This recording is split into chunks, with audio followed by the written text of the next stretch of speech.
I reached a breaking point in 2012 when I fought Jason Wilnis. I got a bit scared. In round 2, Alex gets knocked down. Pereira struggling to get up here. He manages to get back to his feet, but with only 18 seconds left to the round. I don't think he's going to recover from this. Tyson by name, Tyson by name. Wilnis has got this one. I thought I need to stop or my life is going to fall apart. That's when this guy came in, Belocqua Wera. When I started training him, he would drink 1 liter of cachaça per day. I could see in him that he was fragile. I was training him in the ring one day, trying to teach him some difficult moves. I was pushing him hard, so I punched him right in the stomach and he went down. I thought to myself, he's weak. Am I wasting my time with him? But he was back up, seconds later. I saw tears in his eyes. I realized he wasn't weak. He was a warrior. He was rotten inside due to the things he used. He was contaminated. Wera explained to Alex that he knew a special recipe, something he learned from his indigenous ancestors, that could help Alex heal from the harms of alcohol. During the healing process, Wera noticed something special. Alex had no idea, but his parents later confirmed that just like his coach, his grandparents were indigenous. He had no idea what it meant to be indigenous. We started bringing back the spirit of his ancestors with dances. The year is 1455. Between the northern bank of São Mateus and the Rio de Porto Seguro lived a tribe called Pataxó. The name Pataxó can't be translated. It comes from the sound of seawater when the water hits the land. Their language is now extinct. It was called Pataxó, the language of the Pataxó warrior, because they were known to be warriors. In 1500, Pedro Álvares Cabral, a Portuguese explorer, set sail on a mission to reach India. Due to a deviation in his route, he lands in Brazil instead. Around 75 years later, the Pataxó tribe encounters the Portuguese, who are attempting to consolidate control over the region. The resistance begins. In 1757, General Auditor José Javier Machado Montero seeks to suppress indigenous languages. He removes boys from their tribe to employ them in trades and distributes girls to white homes. The policy leads to the breaking up of indigenous families. Before rituals, the Pataxós apply natural paint to their bodies, using designs that represent the spirits they are invoking. In the native Tupi language, Coatán means hands of stone. My first coach gave me that nickname. I even have a tattoo of a rock because of it.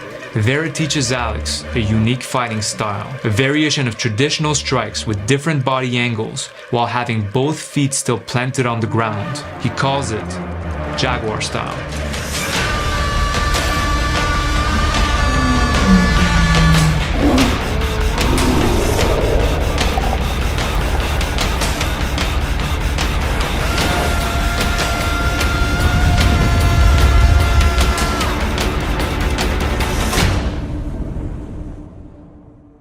After I quit alcohol, I got good results. Money started to come in, my life improved, many new doors opened up in my life. I was winning almost every fight. I was state champion, national champion, I was Pan American and South American champion. I also won the Open Games. Just the fact that I managed to quit drinking to do something I always wanted to do, even if I wasn't a martial arts champion, I was already a champion at life. Until someone would come to take it all away.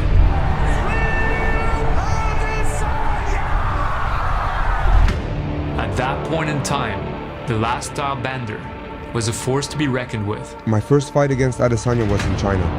And at that time, I was skinny, but Adesanya was even skinnier than I was. And I thought, oh my, I'm gonna kill this guy. My style was always different. I was very fluid, very creative, very intelligent with my style. I felt like I was the best. The guy was good. What could I do? I felt like I handily won. You could even see in our faces, he thought he lost the fight. In the blue corner, But then when his hand got raised, he was surprised. I think I deserved the win. Some people say I didn't, but I think I did. Although you lost, a lot of people thought you should have won the decision. I won the fight. Oh, well, that's what happens when you leave it to the judges. Alex and Izzy would fight 3 more times, but never again would they leave it to the judges. I had the opportunity to fight Adesanya again in 2017. That was in Brazil. Chegamos à penúltima luta da noite. We fought the first round and we were pretty much evenly matched. Pereira的这个中间这个将近7场，是要小心，要小心的。 When we went to the second round, he got a few punches in. I put him on skates. I simply got tired. But then the referee saved him and gave him an 8 count to rest. Cause what? We're in his hometown in Brazil. 往后跪了，你压力。 In the third round, he had some gusto, picked it up because he was down 2 rounds. 2 punches. He dodged the first, but the second, the left hook, hit him. He fell down, unconscious. My first and only ever knockout loss, and then This kid, this fucking little head, like a baby, came over and just laid on the ground, just like. And I thought to To myself, mock you? Yeah, It's probably his chimps. kid, right? Was that his kid? I don't know. He could have got it either way. If your dad don't spank you, I'll spank you. That's hilarious. Izzy will remember that. Keep watching. Then in 2017, I entered the Glory Championship and I won. I defended my Glory title many times. Then I had the chance to fight for the light heavyweight belt, becoming champion in 2 different weight classes. Meanwhile, Adesanya climbs to the top of the UFC. It's pretty rare you see a guy make his UFC debut with this kind of hype. When Israel Adesanya joined the UFC, I started taking a close look because I had the interest of fighting in MMA. he watches all my fights, and every time I fight, like clockwork, he'll try and put something out like, I beat this guy. My first UFC fight, I got sent a video that he posted, like, I've knocked this guy out. My second UFC fight, he posted it again. Third UFC fight. So I'm winning in life, and he's in some favela somewhere, and he's just like seeing me shining in life. Adesanya becomes a UFC champion, while Alex is a champion in Glory. Everything seems perfect, until a wild card steps in. I was introduced to Glover. UFC veteran Glover Teixeira invites Alex to train with him in preparation for his #1 contender fight against Thiago Santos. Our first meeting was right here. We took a picture the first day we met. We went straight into training, and man, we clicked right away. I came here to try and help him in any way I could, but I ended up being the one who got help. We started talking and found out we liked the same things. Contar umas piadas aqui, né, Glover? Conta aquela, Glover. I help him out with the wrestling, jiu-jitsu, and he helped everybody with the striking. And I realized kickboxing was not enough for me anymore. Too strong, man. He just wants to do MMA. And Izzy had to open his mouth. There is a video of an interview with Israel Adesanya. That motivated me so much. At the end of the day, no one knows who the he is, and he's gonna be that guy when I'm world champion, when I'm a legend. He's gonna be at some pub, talking some shit about, I beat that guy one time, trying to get it sucked from a crack or shit. I felt challenged. If Izzy just shut up, he would have stayed where he was.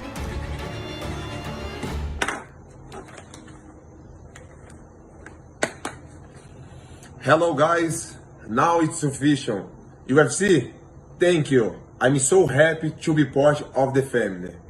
Let's go. October 2021. I am beyond excited to see this man's debut. This is one of the most ferocious fighters that has ever entered into the sport. Alex starts chasing Adesanya, while Glover fights for the light heavyweight belt.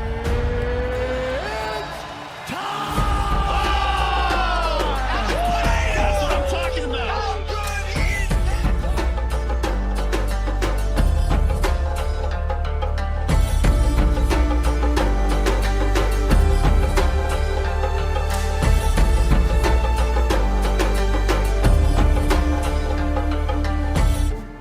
One goal, man.